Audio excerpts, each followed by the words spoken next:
জামাত ক্ষমতায় গেলে নাকি শরিয়া কায়েম করবে না, এই জাতীয় একটা কথা বলা হয়েছে না? ওদেরকে ধরে জিজ্ঞেস করেন, পাগল শরিয়া বলতে বুঝিস কি, আগে ক্লিয়ার কর। শরিয়া মানে খালি চোরের হাত কাটা? শরিয়া মানে খালি কেউ জিনা করলে পাথর মেরে মেরে ফেলা? এর বাইরে শরিয়ার কোনো শিক্ষা নাই? আর আল্লাহ যেটা বলেছেন সেটাই তো শরিয়া, নবী যেটা শিখিয়েছেন সেটাই তো শরিয়া। জামাত কি বলছে? ক্ষমতায় গেলে ইনসাফ কায়েম করব। ইনসাফ কি শরিয়ত না? বৈষম্য দূর করব। এটাকে শরিয়ত না? গরিব দুঃখীর হক আদায় করব। এটাকে শরিয়ত না? নারীদের ইজ্জত নিয়ে কাউকে ছিনিয়ে মেরে খেলতে দেবো না। এটা শরিয়ত না? আরে তোমরা শরিয়ত বলতে বোঝাও কি? শরিয়ত বলতে বোঝাও কি? এমনকি তারা যে প্রলোভন দিচ্ছে ক্ষমতায় গেলে তারা শরিয়ত কায়েম করে উল্টিয়ে ফেলবে।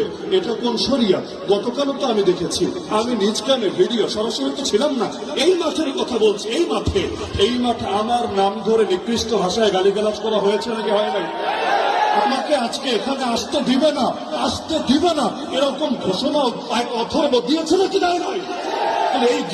এই গিবত করো তোমাদের শরিয়ত, গালিগালাজ করো তোমাদের শরিয়ত, হুমকি ধমকি দেওয়া তোমাদের শরিয়ত, গুন্ডামি রাস্তারি করো তোমাদের শরিয়ত। বেটা ফাজিল ভণ্ডামি ঠেকাও না। যতদিন একসাথে থাকো তখন কোনো দোষ নজরে পড়ে না, যখন আলাদা হও তখন ফতোয়া দিতে দ্বিধা করো না। মনে রাখবেন, আমরা ফতোয়াকে বিশ্বাস করি, কিন্তু ফতোয়া দিয়ে কেউ যদি ইসলামের জাগরণ, বাংলাদেশ পন্থীদের জাগরণ রুখে দিতে চায়, আমরা তাদেরকে সুযোগ কিছু দেব না।